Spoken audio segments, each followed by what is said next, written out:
with your spirit. A reading from the Holy Gospel according to Saint Luke. Glory to you, Lord.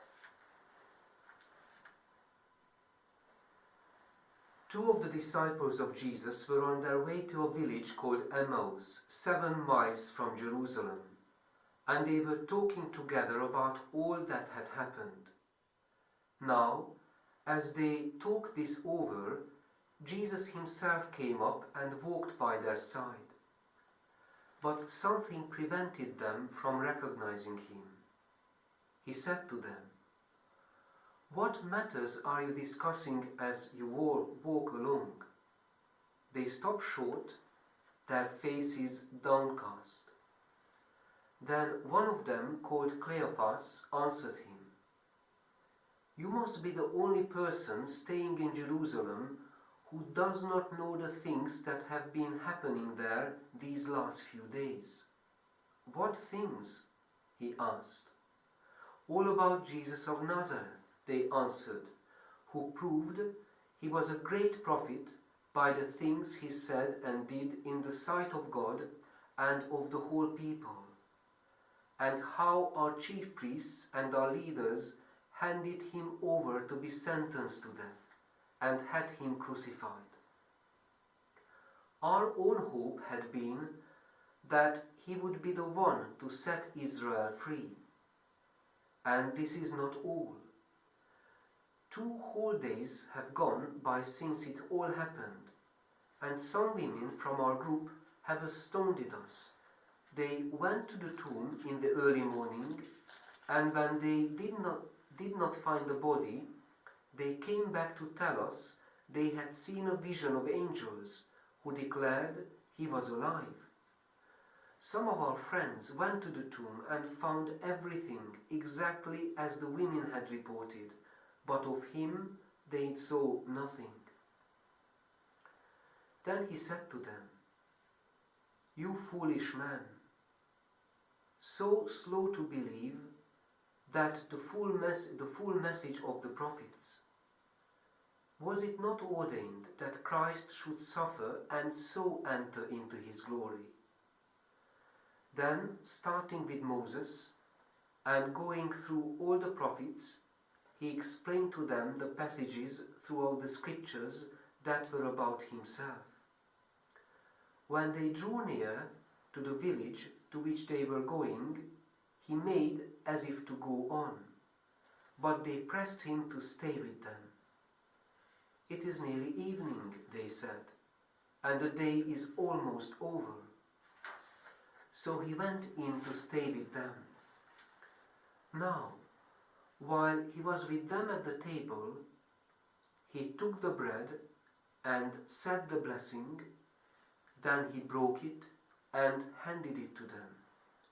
And their eyes were opened, and they recognized him, but he had vanished from their sight.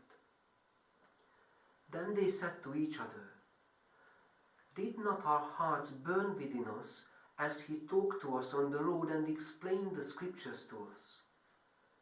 They set out that instant and returned to Jerusalem. There they found the 11 assembled together with their companions, who said to them, "Yes, it is true. The Lord has risen and has appeared to Simon."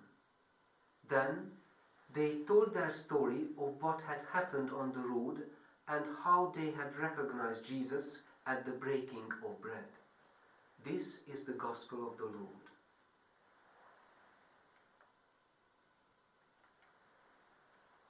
Lord Jesus Christ. Please let us be seated.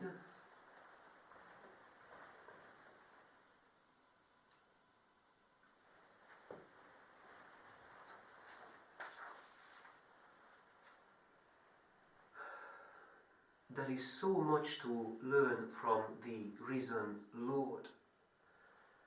If we undertake this learning curve, we can rightly say in the end, the risen Lord becomes our risen Lord, my Lord. It is worth returning to the classics of Christian spirituality. So first I'm using Romano Guardini's work, The Lord. Romano Guardini helps us to set on this journey. He makes us understand that though the resurrection is not within the grasp of our experience, nevertheless, we have to take it most seriously. He writes about the resurrection. He says that in order to engage the risen Lord, to meet the risen resurrected Jesus, we have to have certain things in mind. To start with, Jesus' relation to God is not that of a believer.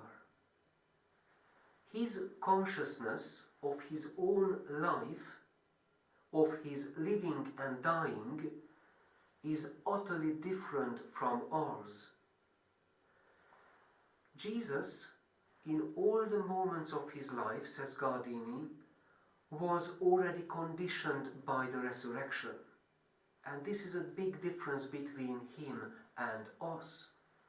Our life starts with our birth, and our life ends with our death. In Jesus, something else was already present, and something was never broken in his life. Before he was conceived, he was already eternally with the Father. As he said, before Abraham was, I am. We cannot take ourselves as measuring rod. We cannot take our human life as the measuring rod of Jesus' resurrection when we want to understand his new life. We must realize in our own lives what Christ's whole existence demands: faith. Faith. Then we understand that he did not come to bring us new but world-born truths and experiences, but to free us from the spell which the world has cast over us.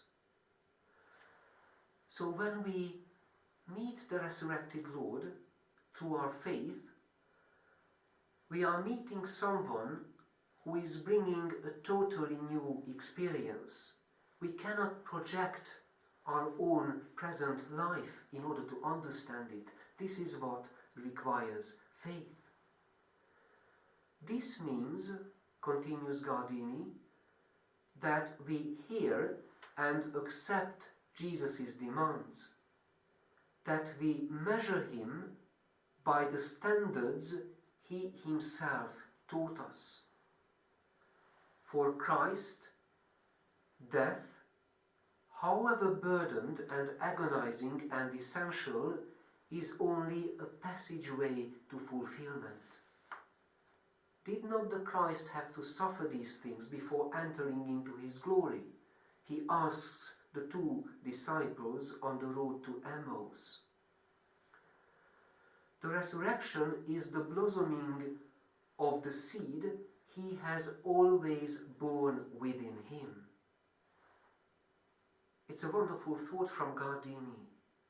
The resurrection is the blossoming of the seed Jesus has always borne within him.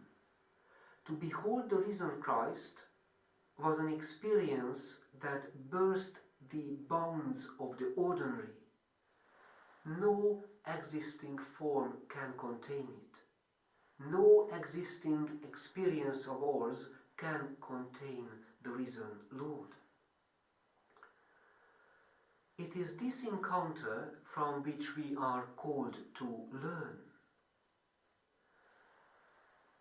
The appearances of the Lord to the disciples after his resurrection show our world when it becomes transparent to the risen Lord. Actually, these are moments when our Lord and Jesus' new life are merged in one. Our life gets transparent to the Lord, just as his new life is fully communicated to us. Having quoted Gardini's very insightful thoughts on the resurrection, now let us continue with in practical terms. In practical terms, the power of the resurrection can alter the course of one's life. The power of the resurrection can reprogram our lives. We should note that our Lord in today's Gospel becomes the good shepherd who seeks out his own lost sheep.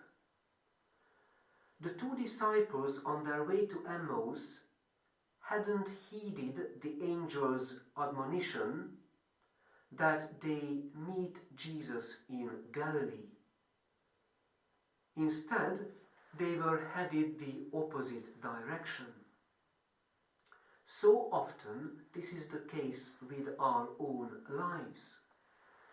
They had lost their way, so life almost seemed pointless.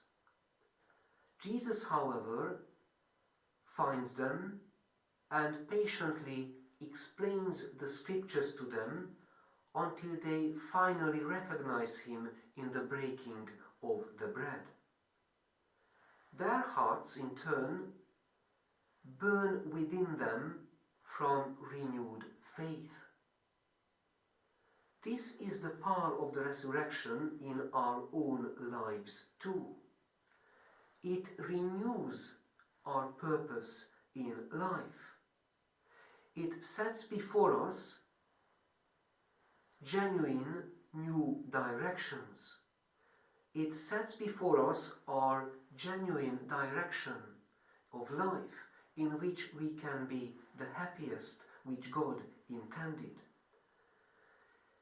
The power of the resurrection even supports us in our U-turns.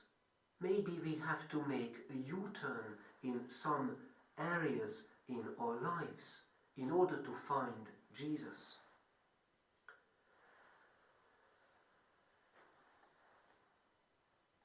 I also would like to go further in terms of practical illustration of the power of today's Gospel by turning to Melinda Power's book, The Hidden Lives of Dreams. Towards the end of chapter 2, Melinda mentions a special form of therapeutic dream work when dreams are used to cure something in one's life. She writes, "This has been shown to be successful in post-traumatic stress disorder, to apply therapeutic dream work when people traumatized by a previous experience have recurring night dreams and they relieve those stresses. Through the help of this dream therapy, they can reprogram their frightening dreams. They can reprogram their frightening dreams. They learn to face bravely what is experienced as a negative dream and interfere with it and give the dream a new positive direction. It is possible to face their fears and pain. Therapeutic dream work gives people a sense of mastery over their nightmares without the use of medication. It is called imagery rehearsal therapy, which focuses on re-scripting a person's dreams, thus transforming the experience. And these transformed dreams can become new encounters which facilitate decision making. I have chosen Melinda's thought to model the importance of engaging the risen Lord. The experience of the resurrection through prayer, charity, worship and thanksgiving is altering our dreams. Not our dreams actually, but our very lives. So, what if we accept the offer of the Church and through words and sacraments we insert into our waking life the personal story of Jesus? This happens on a small minor scale when we read a gospel passage and we reflect on it and we try to apply it to our life. So what happens if we make a conscious attempt to share our life with the risen Lord? A personal and a collective story, the life of the Church, are not imaginary, they are real. So Jesus' personal story and the Church's collective story can merge in one with our lives and enrich us and alter the course of our lives. So what happens if we accept this real encounter? Are we ready to continue our Easter journey?